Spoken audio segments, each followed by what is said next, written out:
When my son told me that I would not be welcome at his house for Christmas, I smiled, got in my car, and made one call. By the new year, I had their mortgage payments canceled, and that was just the beginning of my plan. Justice must be restored and arrogance punished. You won't believe what I did next. Before we continue, please subscribe to the channel and let us know where you are listening in the comments. I could make my famous turkey this year, I said, settling deeper into Michael's leather couch. The one with the sage stuffing your mother used to love. Remember how she'd always say it was better than her grandmother's? The words hung in the warm air between us, mixing with the scent of Isabella's expensive vanilla candles. Michael shifted beside me, his wedding ring catching the light from their 12-foot Christmas tree.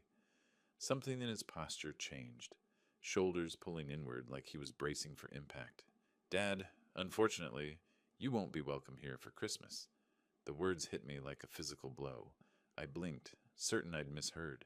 What do you mean? Why wouldn't I be welcome? Michael couldn't meet my eyes. His gaze fixed on the marble coffee table, the one I'd helped him pick out last spring when Isabella decided their old furniture wasn't sophisticated enough. Isabella's parents are coming and they'd prefer if you weren't here. My hands went cold. They'd prefer? It's just easier this way, Dad. You know how her family is about traditions. They have their own way of doing things. His voice got smaller with each word, like he was shrinking inside himself. I looked around the living room, at the silk curtains I'd paid for when Isabella complained about privacy, at the hardwood floors that had come from my second mortgage, at the crown molding that had maxed out my credit card. Every inch of this house bore my fingerprints, my sacrifice, my love for my son. Their own way, I repeated slowly. And what way is that, Michael? He flinched. Dad, please don't make this harder than it has to be. Through the kitchen archway, I could see Isabella's new KitchenAid mixer, the professional grade one she'd insisted she needed for her holiday baking phase that lasted exactly 3 weeks. $2,000 of my money sitting there, probably used twice since October. Where will I spend Christmas then? The question came out quieter than I intended. Michael's face crumpled. Maybe you could, I don't know, maybe visit Aunt Rosa? Or we could do something the weekend after? The weekend after. Like Christmas was just another appointment that could be rescheduled for convenience. I stood up, my knees protesting after 8 years of carrying this burden alone. I see. Dad, wait. But I was already moving toward the door, past the family photos where my face grew smaller and more distant in each frame, past the coat closet that held Isabella's $1,000 jackets. My hand found the doorknob, solid and cold under my palm. Son, I said without turning around. Tell Isabella's parents I said Feliz Navidad. The December air hit my face like a slap as I walked toward my truck. Behind me, I heard Michael call my name once, then the soft click of the door closing. Final. Absolute. I sat in the driver's seat for a moment, engine off, watching the Christmas lights twinkle in the windows of houses I'd never be welcome in. My phone buzzed, probably Michael wanting to smooth things over with empty promises and guilt. I didn't answer. Instead, I turned the key and drove into the darkness, leaving behind the warm glow of the house I'd bought, but would never belong in. The heater hummed against the December cold as I navigated the familiar streets toward home. South Hills sprawled around me, every neighborhood corner holding memories of the man I used to be, the one who believed family meant everything, who'd give his last dollar to see his son smile. That man was a fool. I stopped at the red light on 29th and Grand, watching a young father load Christmas presents into his SUV. His kids pressed their faces against the window, breath fogging the glass with excitement. Once upon a time, that had been Michael and me.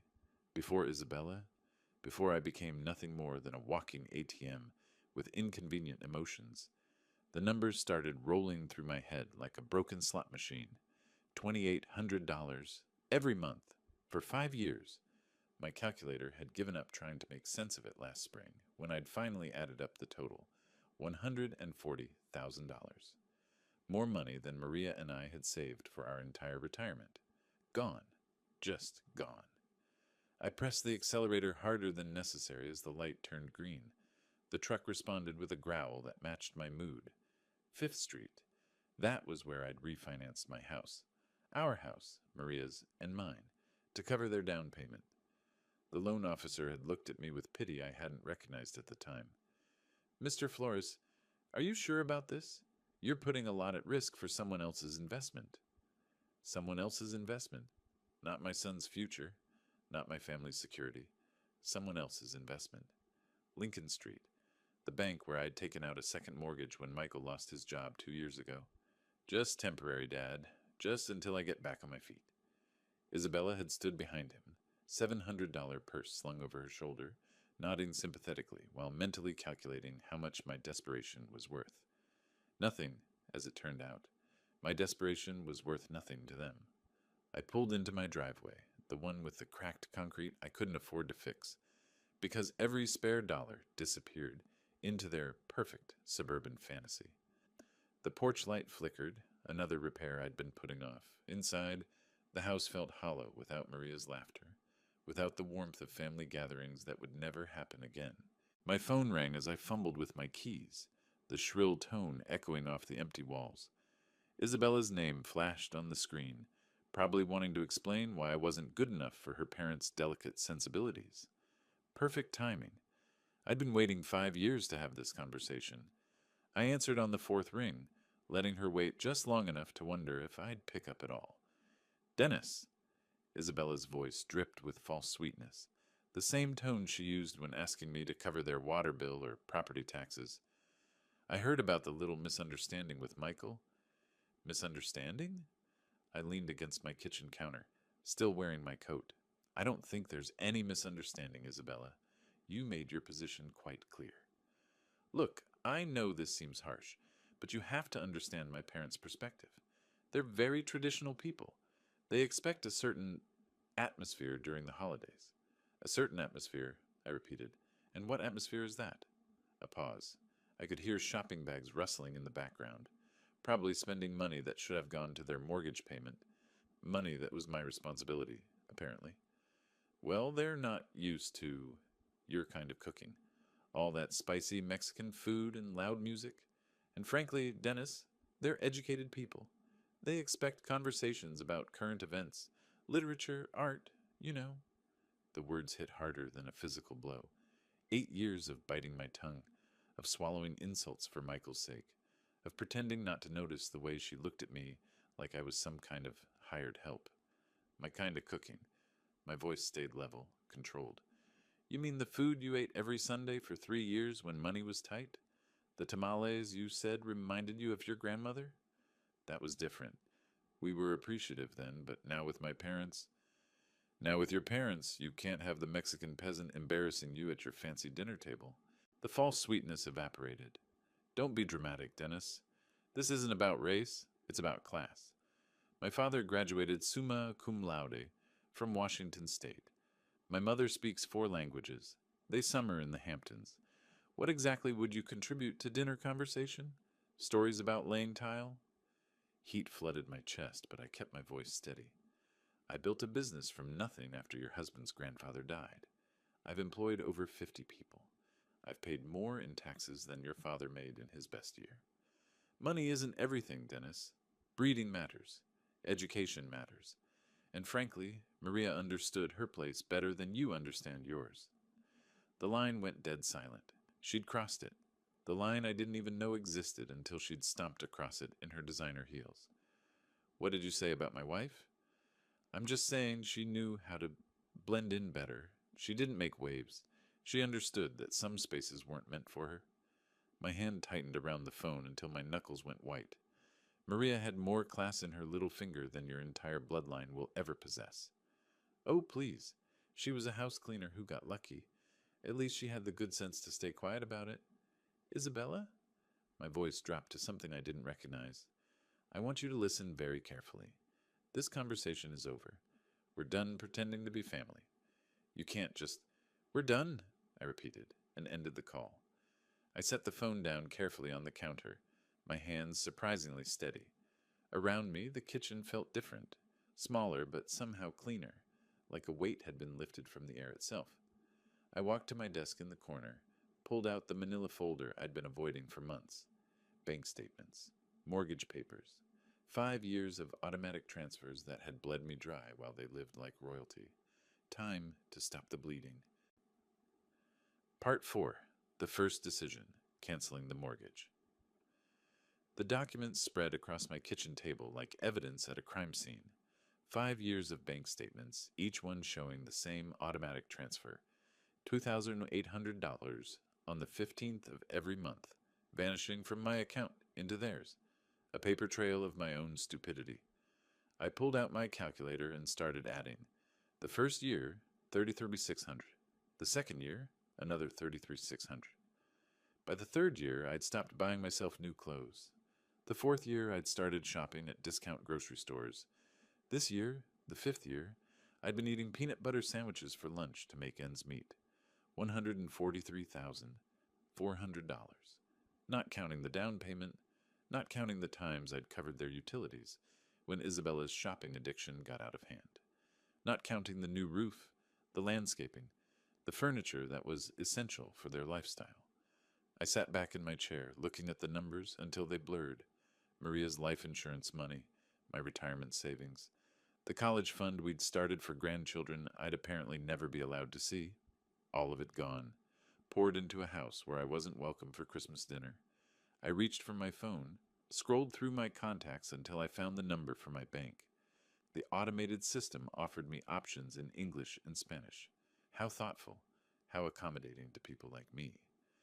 Customer service, this is Jennifer. How can I help you today? I need to cancel an automatic transfer, I said, my voice steadier than it had been in years. Certainly, sir. I'll need your account number and some verification information. I rattled off the numbers, watched her type in the background. Professional, efficient, no judgment about why a 62-year-old man was canceling payments to what was probably his son's mortgage. I see the transfer you're referring to, Mr. Flores. $2,800 monthly to Wells Fargo, account ending in 7423. How long have you been making this transfer? 5 years. The words tasted bitter. And you want to cancel it effective immediately? I looked around my kitchen, at the outdated appliances I couldn't afford to replace, at the walls that needed painting, at the windows that leaked cold air because I'd spent my home improvement money on someone else's castle. Effective immediately, I confirmed. Done. The transfer has been canceled. Is there anything else I can help you with today? No, I said, surprising myself with how good the word felt. No, that's everything. I hung up and sat in the sudden quiet of my house. Outside, December darkness was settling over Spokane, Christmas lights twinkling in windows where families gathered without conditions, without judgment, without the need to hide who they were. For the first time in 5 years, next month's budget would balance. For the first time since Maria died, I could afford to fix my porch light, buy decent groceries, maybe even take a vacation. I gathered up the bank statements, the mortgage papers, all the evidence of my generosity. Then I walked to my fireplace, struck a match, and watched 5 years of martyrdom turn to ash. The fire felt warm on my face, warmer than I'd felt in years. My phone buzzed with a text message, probably Michael wanting to apologize, or Isabella, needing money for something essential like new throw pillows. I didn't check it. Instead, I poured myself a glass of the good whiskey, the bottle I'd been saving for a special occasion that never seemed to come. Tonight felt special enough. I raised my glass to the empty room, to Maria's photo on the mantel, to the man I used to be and the man I was becoming. Merry Christmas to me, I said, and meant it. Part 5. Isabella's Provocation. The next morning arrived crisp and clear, December sunlight streaming through my kitchen windows as I nursed my second cup of coffee. For the first time in years, I wasn't calculating how much money would disappear from my account in 3 days. The freedom tasted better than the Colombian blend I'd finally allowed myself to buy. My phone rang at exactly 10:47 a.m. Isabella's name flashed on the screen like a warning label. Dennis! Her voice carried that familiar tone of barely concealed impatience. I need you to pick up my parents from Spokane Airport. Their flight from Portland arrives at 2 o'clock. I set down my mug carefully, watching the steam curl toward the ceiling. Isabella, did you forget about our conversation yesterday? Look, Whatever that was about, we need to focus on practical matters now. My parents need transportation, and you're the only one with time during the day. The audacity was breathtaking. Less than 24 hours after telling me I wasn't worthy of sharing Christmas dinner with her family, she expected me to serve as their personal chauffeur. And you're asking me because... Because that's what family does, Dennis. They help each other. Her voice sharpened with irritation. Besides, let's be honest here. You're not my rival. You're too weak to be my rival. So just get in your truck and pick them up. There it was, the final insult wrapped in a command. What airline? I asked quietly. Alaska Air, Flight 447. They'll be at baggage claim Carousel 3. And Dennis, they're expecting someone who can handle their luggage properly. Don't embarrass us. I could hear her nails tapping against something hard, probably her granite countertop, the one I'd paid for when she decided laminate wasn't suitable for her dinner parties. Of course, I said. I'll take care of everything. Good. And wear something decent. Maybe that blue shirt you wore to Michael's graduation.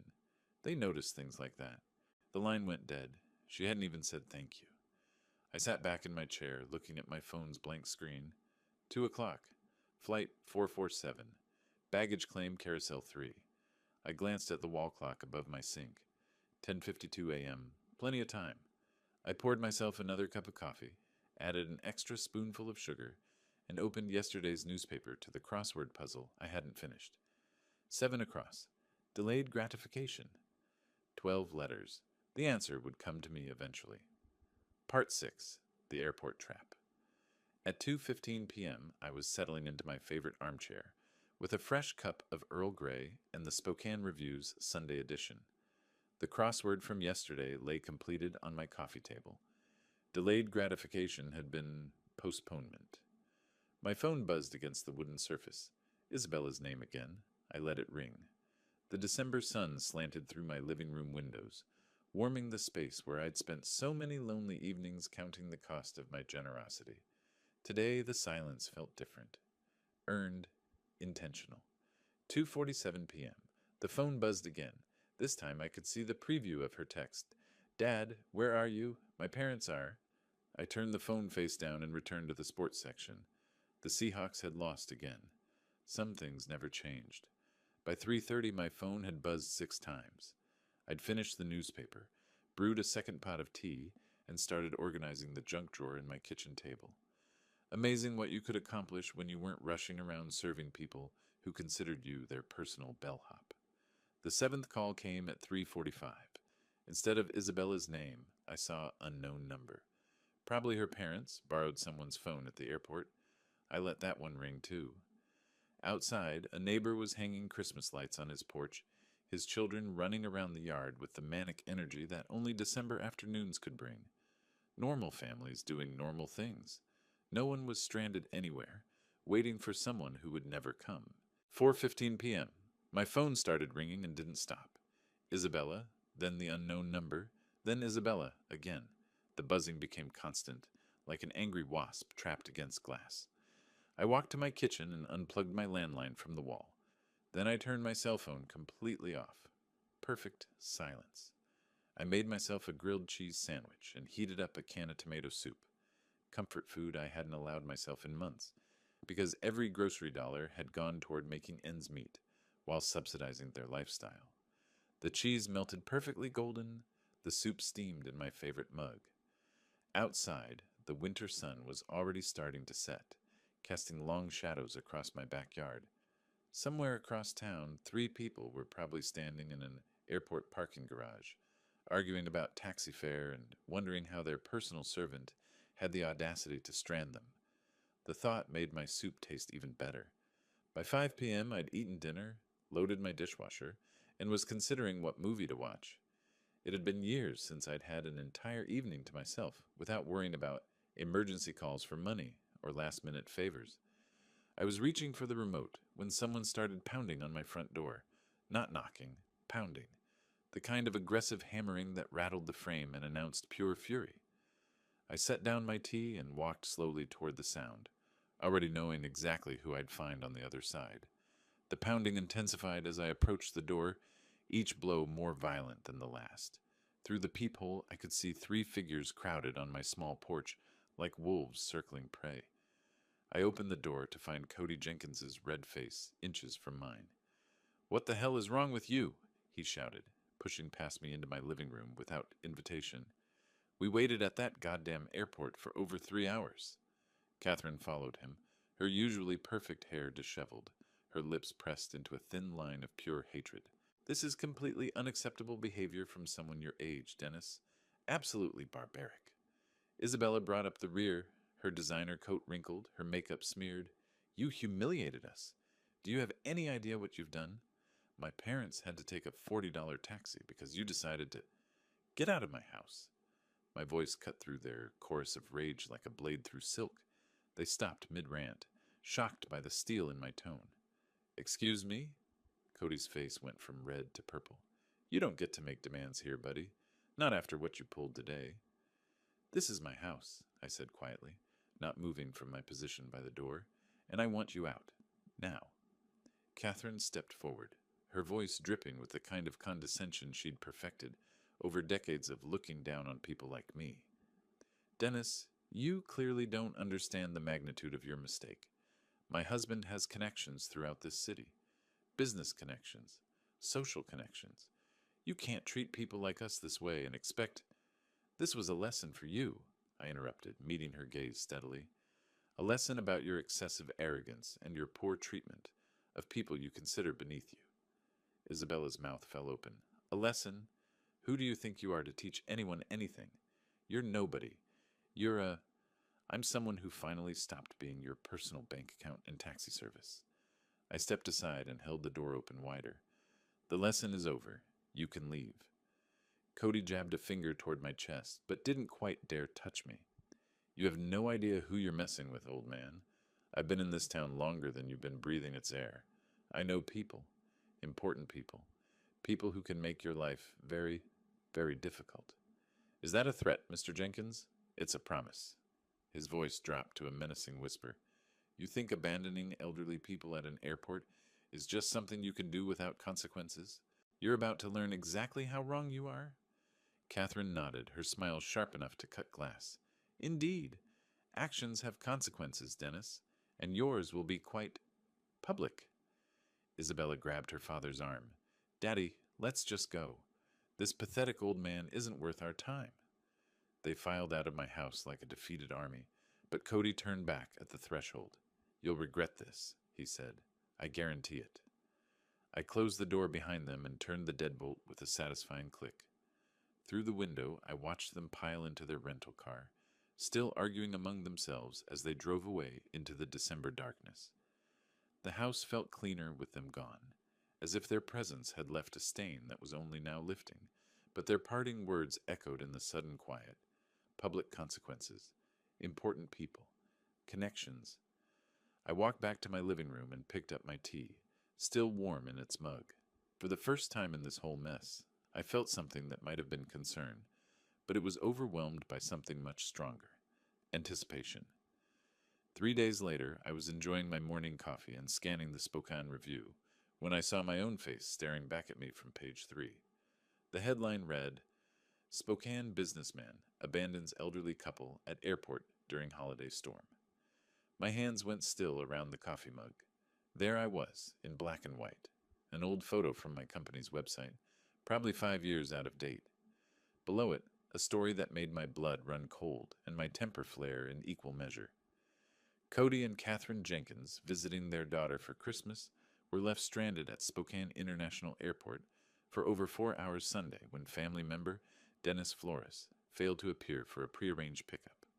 The couple, both in their late 50s, waited in frigid temperatures as a winter storm warning was issued for the region. Winter storm warning. It had been 52 degrees and sunny. "We couldn't believe someone would just abandon us like that," said Cody Jenkins, a retired banking executive. "We called repeatedly, but Mr. Flores never answered his phone. We were forced to take an expensive taxi in dangerous weather conditions. At our age, this kind of treatment is not just inconsiderate. It's dangerous." The article continued with quotes about my pattern of erratic behavior and concerns about my mental state. Cody had painted himself and Catherine as helpless victims of a cruel old man who'd suddenly snapped without provocation. No mention of the Christmas dinner rejection, no context about Isabella's demands or their years of financial exploitation. Just me, the villain who abandoned poor elderly tourists during a blizzard that existed only in Cody's imagination. I set down my coffee and read the article again, slowly, then a third time. The byline belonged to Patricia Morrison, lifestyle editor. I didn't recognize the name, but I recognized the strategy. Cody had called in favors, used his banking connections to get this story placed exactly where it would do maximum damage to my reputation. Smart, very smart. For the first time since this whole mess started, I felt a grudging respect for my opponents. They weren't just entitled trust fund babies throwing tantrums. They were strategic, calculating. They understood that in a small city like Spokane, reputation was everything. One well-placed newspaper article could destroy decades of hard work. They'd declared total war. I folded the newspaper carefully and set it aside, my mind already shifting into the methodical planning mode that had built my business from nothing. This wasn't about airport pickups anymore. This wasn't about Christmas dinner or mortgage payments. This was about winning. I pulled out my laptop and began typing names into search engines. Cody Jenkins, Catherine Jenkins, Isabella Flores, their social media profiles, their connections, their habits, their weaknesses, everything they'd foolishly made public over the years. If they wanted to play chess, I'd show them what a real strategist looked like. I glanced at my wall calendar. December 18th. 7 days until Christmas. 7 days to plan something they'd never forget. I spent the next 3 days living in a different world. Not the world where I was Dennis Flores, the broken-down old man who let his family walk all over him. This was the world where I was Dennis Flores, businessman, strategic thinker, someone who'd built something from nothing and wasn't about to let a bunch of entitled parasites destroy what I'd worked 40 years to build. My laptop became command central. Social media profiles filled my browser tabs like playing cards in a high-stakes game. Cody Jenkins, retired First National Bank manager, member of the Spokane Country Club, treasurer of the Inland Northwest Business Leaders Association. A man who'd spent his career in positions of trust and influence, a man with a lot to lose. Catherine's Instagram painted a perfect picture of refined living, charity luncheons, wine tastings, vacation photos from Coeur d'Alene tagged with Chash Blessed Life. Every post carefully curated to project success and sophistication. Comments from friends praising her elegant taste and inspiring lifestyle, all built on other people's money, including mine. Isabella's Facebook timeline told the real story. Posts about our beautiful home with photos of the kitchen I'd paid for. Check-ins at expensive restaurants during the months when I'd covered their utility bills. A status update from last week. So excited for Christmas dinner with family. Can't wait to show off our hosting skills. Our hosting skills. Our home. Our success. The narcissism was breathtaking. But it was Michael's LinkedIn profile that gave me the final piece I needed. His recent activity showed a new connection. Patricia Morrison, lifestyle editor at the Spokane Review. The same Patricia Morrison who'd written the hatchet job about me. I leaned back in my desk chair, looking at the evidence spread across my screen. These people had made 3 critical mistakes. First, they'd underestimated me completely. Second, they'd gone public with their attack, which meant I could go public with my response. Third, they'd documented their entire privileged lifestyle online, creating a perfect catalog of hypocrisy. I clicked through to Patricia Morrison's profile. 43 years old, journalism degree from WSU, 15 years at local papers. No previous connection to banking or finance, which meant Cody had reached out cold, probably through someone he knew from his business network. A 5-minute search through local business directories confirmed my suspicion. 3 mutual connections between Cody and Patricia's editor. The story hadn't just appeared, it had been planted carefully and deliberately. Amateur hour. I opened a new document and began typing. Not a response to their media attack, something much better. A timeline. 5 years of financial support, documented with bank statements, receipts, and canceled checks. The down payment for their house, $47,000 from my home equity loan. The kitchen renovation when Isabella decided granite countertops were essential. $18,000 from my credit card, 60 monthly mortgage payments of $2,800 each, $168,000 and counting, $250,000, more than I'd spent on myself in the last decade. My phone buzzed with a text from a number I didn't recognize. Probably Isabella, trying a new angle. I ignored it and kept working. By evening, I had everything organized in a manila folder thick enough to choke a horse. Bank statements, receipts, photos downloaded from their social media showing off purchases I'd funded, a printed copy of the newspaper article with my handwritten notes in the margins, documenting each lie and distortion. I looked at my wall calendar. December 24th was circled in red, not because it was Christmas, but because it was the perfect day for justice. According to Isabella's Facebook events, they were hosting Christmas dinner for 12 people. Family friends, neighbors, members of their social circle. The kind of people who read the Spokane Review and formed opinions based on what they saw there. The kind of people who deserved to know the truth. I closed my laptop and walked to my kitchen, where I'd left my good camera, the one I'd bought years ago to document job sites for my business. Time to put it to work, documenting something else entirely. Tomorrow was Christmas Eve. Tomorrow, Cody Jenkins and his family were going to learn what happened when you declared war on someone who actually knew how to fight. Christmas Eve morning dawned gray and cold, the kind of Spokane winter day that made you grateful for warm houses and family gatherings. Too bad I wouldn't be welcome at either.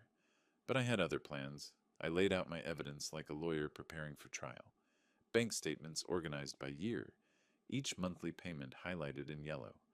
Receipts arranged chronologically, showing the pattern of my support for their lifestyle. Photos printed from their social media. Isabella's new jewelry, their vacation photos, the expensive Christmas decorations currently adorning the house I'd helped them keep. All of it copied 12 times, one for each dinner guest. The newspaper article went on top of each stack, my red pen notes visible in the margins. Lie written next to Cody's quotes about dangerous weather. False, beside the claim about my erratic behavior. Missing context, highlighted where they'd failed to mention 5 years of financial support. I dressed carefully in my best suit, the navy blue one I'd worn to Maria's funeral, pressed and ready for another kind of farewell. Today I was saying goodbye to the man who'd been a doormat for his family. Tonight, I'd be someone who commanded respect. At 6:30 p.m., I loaded my briefcase with the evidence packets and drove to Kendall Yards. Their house glowed with warm light, cars filling the driveway and lining the street. Through the front windows, I could see figures moving around the dining room, Isabella playing hostess in the home my money had helped them buy. I parked across the street and checked my watch. 6:45. Perfect timing. Late enough that everyone would be seated for dinner. Early enough that they'd still be on the main course. No easy escape for anyone. The front door was unlocked. Of course it was. Isabella loved to show off how safe their neighborhood was, how they didn't need to worry about security, like people in rougher areas. I let myself in quietly, the warm air hitting my face along with the sounds of laughter and conversation from the dining room. And then Catherine said, "But darling, that's not how we do things in our family," someone was saying, followed by more laughter. Our family. After everything they'd done to exclude me from it. I walked into the dining room carrying my briefcase, 12 faces turning toward me with expressions ranging from surprise to horror. Isabella froze with her wine glass halfway to her lips. Michael's face went pale. Cody and Catherine looked like they'd seen a ghost. "Good evening, everyone," I said calmly, setting my briefcase on their marble sideboard. "I hope you don't mind me joining your Christmas celebration." Isabella found her voice first. "Dennis, this is completely inappropriate. You need to leave immediately." "Actually," I said, opening my briefcase and pulling out the first stack of papers, "I think your guests deserve to know who really paid for this dinner, this house, and this lifestyle you've been showing off." A woman I didn't recognize, probably one of Catherine's charity friends, leaned forward with curiosity. "What is he talking about, Isabella?" "He's having some kind of episode," Isabella said quickly. "Michael, call someone." But I was already moving around the table, placing a packet of documents in front of each guest. "Here are the bank records," I said conversationally. 5 years of financial support, $168,000 in mortgage payments alone, plus the down payment, renovations, furniture, appliances, everything you see around you. The room went silent except for the rustling of papers as 12 people began examining the evidence. I watched their faces change as they absorbed the numbers, the dates, the undeniable proof of my generosity and their deception. This is, one man started, then stopped, staring at a bank statement. Outrageous, finished the woman across from him. Isabella, why didn't you tell us any of this? Isabella's perfect composure was cracking. It's more complicated than it looks. Dennis volunteered to help us. We never asked. Actually, I interrupted, pulling out the newspaper article, let's talk about what you did ask for, and what you told the media about me. The temperature in the room seemed to drop 10 degrees. I placed copies of the newspaper article on the table, watching as the dinner guests recognized my photo from the unflattering story that had run 3 days earlier. Now, I said, my voice carrying clearly through the sudden silence, let's talk about the real manipulators in this family. Cody's face had gone from red to ashen. Catherine sat rigid in her chair, her wine glass forgotten in her hand. Mr. Jenkins here used his banking connections to plant this story. I continued, tapping the newspaper. Notice how I'm portrayed as unstable and dangerous, abandoning poor elderly people in freezing weather. A gray-haired man in an expensive sweater looked up from the article. Cody, what is this about? The weather was 52 degrees and sunny, I said before Cody could answer, and they weren't stranded tourists. They were Isabella's parents, coming to the Christmas dinner I'd been banned from attending because I wasn't good enough for their company. Catherine finally found her voice. That's not... We never said... You never said what, Catherine?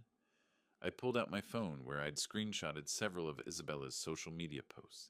That I was too low-class for your parents? That my Mexican food and working-class conversation would embarrass you in front of your educated friends?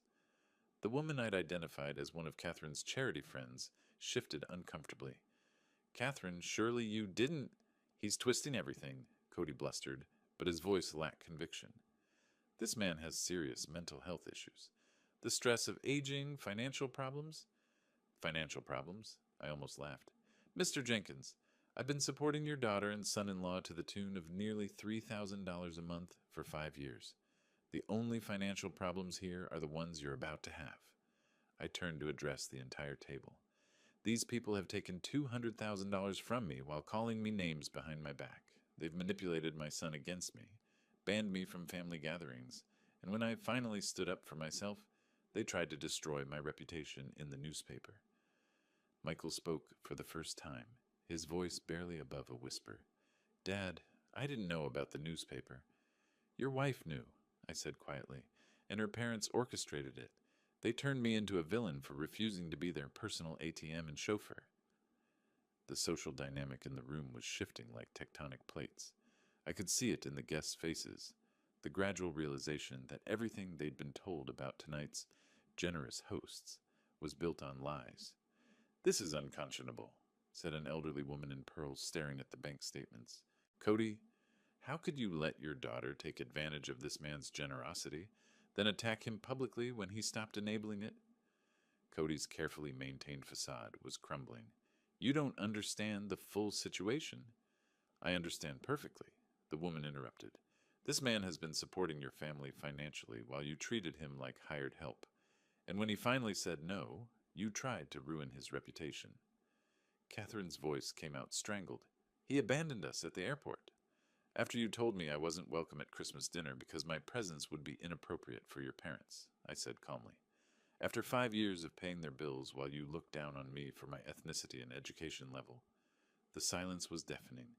12 people staring at Cody and Catherine with expressions ranging from disgust to embarrassment for having associated with them. Isabella made one last desperate attempt to control the narrative. Everyone, please. This is a family matter that's gotten out of hand. No, I said firmly. This stopped being a family matter when you made it public, when you used the newspaper to attack my character, when you decided my reputation was acceptable collateral damage for your pride. I looked around the table at faces I didn't recognize but who now knew exactly who I was. I wanted you all to know the truth before you read about Dennis Flores in the paper again, because you will read about me again, but next time it'll be the real story. I closed my briefcase and straightened my tie. Enjoy the rest of your dinner. It's the last one I'll be paying for. As I walked toward the door, I could hear the eruption beginning behind me. Voices raised in accusation, questions demanding answers, the sound of a carefully constructed social facade falling apart. It was the most beautiful Christmas music I'd ever heard. The letter arrived on a Tuesday morning in March, delivered by certified mail with the weight of legal consequences behind every word. I signed for it at my front door, noting how the spring air smelled of new growth and possibility instead of the winter desperation that had marked those dark December days. Notice of default, the envelope read, final demand for payment. Inside, 3 months of missed mortgage payments had caught up with Michael and Isabella like a tsunami of reality. $8,400 in arrears, 14 days to bring the account current, or face foreclosure proceedings on the house I'd helped them buy. I set the letter aside and returned to my coffee, reading it the way you'd read news about distant weather. Interesting, but not your problem anymore. My phone had been ringing for weeks with increasingly desperate calls. Isabella's number blocked after the first hysterical voicemail. Cody and Catherine, whose social standing in Spokane had evaporated like morning mist after their Christmas dinner humiliation. Even Michael, whose calls I'd been ignoring out of a mixture of anger and curiosity about how long it would take him to swallow his pride. The answer, apparently, was 97 days. He knocked on my door that Thursday evening, no longer the confident man who'd excluded me from Christmas dinner, but someone who looked like he'd aged a decade in 3 months. Dark circles under his eyes, his expensive suit wrinkled, the smell of desperation clinging to him like cheap cologne. "Dad," he said when I opened the door, "we need to talk." I stepped aside to let him in, noting how he looked around my house like he was seeing it for the first time. The new furniture I'd bought with my first mortgage-free paycheck, the fresh paint on walls that hadn't been updated in 8 years, because every spare dollar had gone to his lifestyle. The repairs I'd finally been able to afford now that I wasn't subsidizing someone else's American dream. "Nice place," he said quietly. "It's what happens when you spend money on yourself instead of people who don't appreciate it," I replied, settling into my new recliner. "Coffee?" He shook his head, perching on the edge of my couch like he was afraid to get comfortable. "Dad, I need you to know how sorry I am. About everything. Christmas dinner, the newspaper article, the way Isabella, the way we treated you." "Go on." "I didn't know about Cody planting that story. I swear I didn't. When I found out..." He ran his hands through his hair. "Jesus, Dad. The things they said about you behind your back. The way they talked about our family. About Mom's memory." My jaw tightened at the mention of Maria, but I kept my voice level. "And what exactly did they say about your mother?" "That she knew her place better than you knew yours. That she understood. Boundaries." He couldn't meet my eyes. "I should have defended you. I should have stood up to them years ago." "Yes," I said simply. "You should have." We sat in silence for a long moment, the weight of 5 years of mistakes filling the space between us. Outside, I could hear my neighbor mowing his lawn, the normal sounds of a normal Thursday evening in a normal neighborhood, where sons didn't exclude their fathers from Christmas dinner. "The house is in foreclosure," Michael said finally. "I know. We can't make the payments without..." He stopped, seeming to realize how that sounded. "Without my help," I finished. "Without the money I was sending every month while you let your wife's family treat me like garbage. I know how it looks." "Michael." I leaned forward, making sure he was looking at me. "Do you know how much money I sent you over 5 years?" He nodded miserably. Isabella calculated it after Christmas. The mortgage payments, the down payment, everything else. Over $200,000. $237,468, I corrected. "I know the exact amount because I finally did something I should have done years ago. I added it up." His face crumpled. "Dad, I'm so sorry. I don't know how to fix this." "You can't fix it, son. That money is gone. But more importantly, those years are gone. 5 years when I could have been building a relationship with you instead of funding your wife's fantasy life." I know that now." He looked up at me with something that might have been hope. "But maybe we could start over? maybe there's a way to. Are you asking me to resume the mortgage payments? The hope died in his eyes. We're going to lose everything, Dad. The house, Isabella's respect for me, her parents' approval. I don't know what I'll do. You'll figure it out, I said, not unkindly. The same way I figured out how to live without a son who respected me. The same way I learned to spend Christmas alone while you celebrated with people who thought I was beneath them. He started to cry then, quietly, like a man who'd run out of other options. I lost you, didn't I? I chose them over you, and now I've lost you forever. I watched him for a long moment, this man I'd raised and loved and sacrificed for, who'd let his wife's family convince him that his father wasn't good enough for their company. Michael, I said finally, you didn't lose me.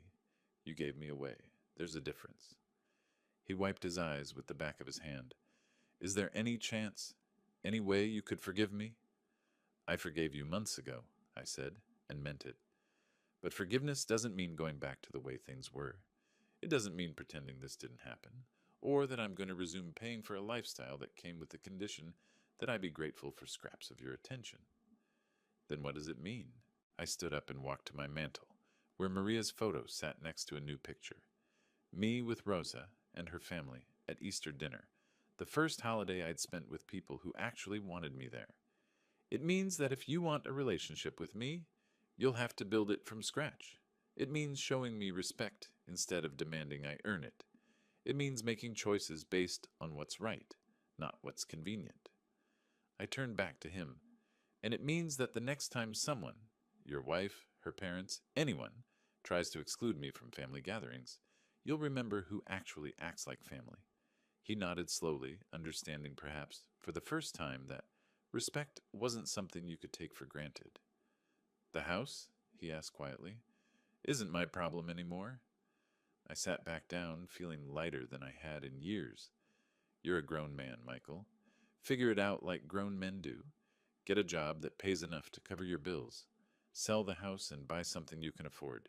Stop living beyond your means and expecting other people to subsidize your choices. He stood up slowly, his shoulders straight, for the first time since he'd arrived. You're right, about all of it. I know. He walked to the door, then turned back. Dad, for what it's worth, seeing you stand up for yourself at Christmas dinner, I was proud of you. Embarrassed and angry, but proud too. Good, I said. Maybe there's hope for you yet. After he left, I poured myself a glass of the good whiskey and stepped onto my back porch. Spring was coming to Spokane, the trees beginning to bud, the air warming with promise. In 4 months, I'd be 63. Maria had been gone for 8 years. I'd wasted 5 of those years being a doormat for people who didn't appreciate sacrifice. I wasn't planning to waste any more. My phone buzzed with a text from Rosa. Dinner Sunday? The kids want to show you their school projects. I smiled and typed back. Wouldn't miss it. Real family, it turned out, was something you found with people who actually wanted you there. Everything else was just expensive theater, and I was done buying tickets to shows where I wasn't welcome on stage. The whiskey tasted like freedom, and the future looked exactly as bright as I was willing to make it. If you like this story, please like this video, subscribe to the channel, and share your impressions of this story in the comments. To listen to the next story, click on the box on the left. Thank you for watching.